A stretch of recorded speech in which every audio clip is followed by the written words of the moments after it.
नमस्कार साथियों, मैं जावेद आलम, प्रदेश सह सचिव युवा कांग्रेस पूर्वी उत्तर प्रदेश, आप सभी के बीच में आज उपस्थित हूँ। हमारे देश में नवेली सरकार का गठन हो चुका है। गठन होने के पश्चात इस जुमलेबाज सरकार में युवाओं के साथ इतना बड़ा छलावा किया जा रहा है। छलावा इतना गंभीर है कि इसको अनदेखा नहीं किया जा सकता। अनदेखा करने का मतलब ये है कि हम उन अपने देश के तमाम नौजवानों के साथ एक उनकी मेहनत पे कुठाराघात करने का प्रयास करेंगे। लेकिन इस सरकार ने जो कृत्य किया है और इस सरकार के साठगांठ से पल रहे उन तमाम पेपर माफियाओं को, जिन्होंने युवाओं के भविष्य के साथ खिलवाड़ किया। हाल ही में नीट का एग्ज़ाम हुआ। उस नीट के एग्ज़ाम में 67 अभ्यर्थी ऐसे रहे जिन्हें पूरा का पूरा अंक ही दे दिया गया, जबकि पिछली बार की एग्ज़ाम में गिने चुने टॉपर हुआ करते थे जो पूर्ण मार्क्स के आसपास में आते थे। लेकिन जब से ये नवेली सरकार बनी है, इस सरकार ने उनके साथ बहुत बड़ा छलावा किया है और अभी तक नीट का एग्ज़ाम रद्द नहीं किया गया। अलबत्ता ये अलग बात है कि उन्हीं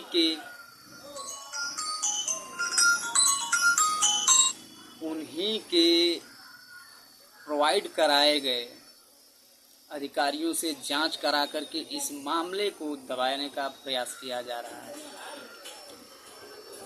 और तो और अभी कल एग्ज़ाम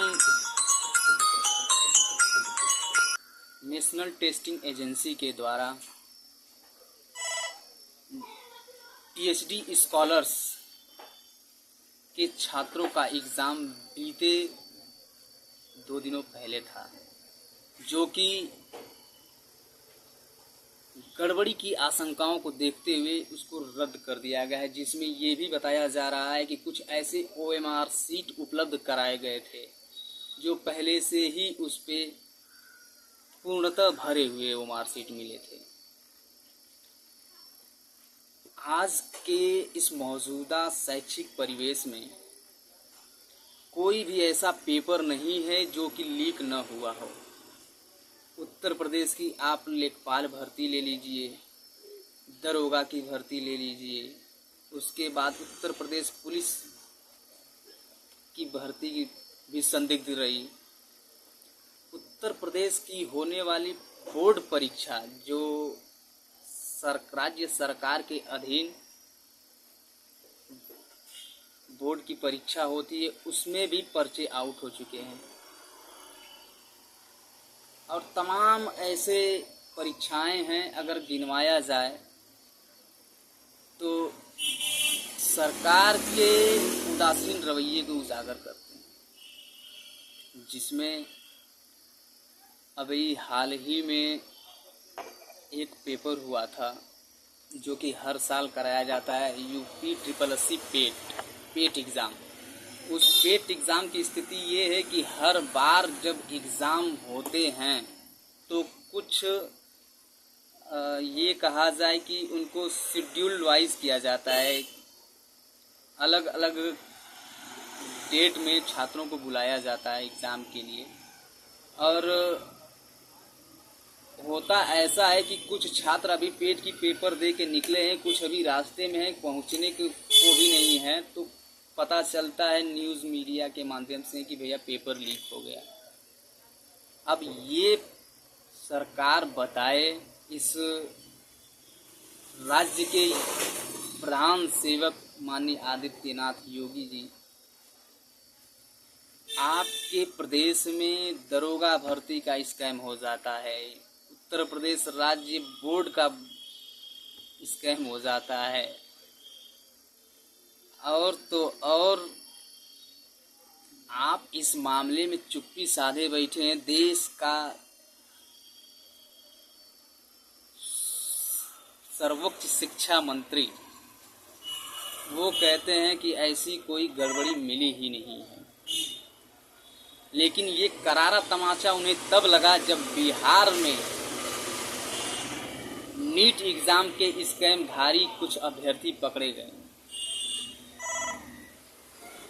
लेकिन सरकार आज भी अपनी नाकामी छुपाने के लिए कुछ न कुछ ऐन कारण प्रकरण का इस्तेमाल कर रही है, जो कि निंदनीय है और हमें ये सोचने के लिए मजबूर कर देता है कि हमारे घर परिवार के जो छात्र हैं, हम जैसे युवा अपने परिवार के साथ उनका साया जो है वो त्याग करके दूसरे जिलों में, दूसरे प्रदेशों में जाकर के जो पढ़ाइयाँ करते हैं और वहाँ पे वो दिन रात अपनी आंखें किताबों में गड़ाए रखते हैं, एग्ज़ाम के लिए खुद को मेंटली तैयार करते हैं और एग्ज़ाम अगर रद्द हो जाता है तो वो किस हद तक अपने आप को फिर से प्रिपेयर करें। ये एक मानसिक तनाव उनको जो झेलना पड़ता है, ये सरकार नहीं समझती है। इसलिए आग्रह है आदरणीय धर्मेंद्र प्रधान जी से और हमारे राष्ट्र के प्रधान सेवक से, इस मामले में हस्तक्षेप कर तुरंत से तुरंत इस परीक्षा भर्ती के स्कैमधारियों को कड़ी से कड़ी कानूनी कार्रवाई की जाए। अन्यथा भारतीय राष्ट्रीय कांग्रेस के द्वारा भारतीय युवा कांग्रेस के नेतृत्व में इस गूंगी बहरी सरकार को जगाने के लिए अगर हमें संसद भी घेरना पड़ेगा तो हम लोग पीछे नहीं हटेंगे। अगर जहां युवाओं के हक हुकूक की बात आई, वहां कांग्रेस के द्वारा भारतीय युवा कांग्रेस के नेतृत्व में इस गूंगी बहरी सरकार को जगाने के लिए अगर हमें संसद भी घेरना पड़ेगा तो हम लोग पीछे नहीं हटेंगे। अगर जहां युवाओं के हक हुकूक की बात आई, वहां पे हम सड़क से लेकर सदन तक जाम कर देंगे। ये सरकार को समझना पड़ेगा। अगर ये सरकार तानाशाही रवैया ऐसे ही युवाओं के साथ अपनाती रही तो वो दिन दूर नहीं होगा कि इनको भी जनता के बीच में आना पड़ेगा। और पुनः मैं फिर आग्रह करना चाहूँगा देश के प्रधानमंत्री से, आदरणीय नरेंद्र दामोदर दास मोदी जी, आप इस देश के प्रधान सेवक हैं। आपको सत्ता अगर सौंपी गई है तो सत्ता का दुरुपयोग इस कदर न करें कि युवाओं के भविष्य के साथ खिलवाड़ करें और आगे इस परीक्षा माफियाओं के खिलाफ एक कठोर कानून बना करके इस भर्ती स्कैम को रोकने का प्रयास करें। जय हिंद, जय भारत।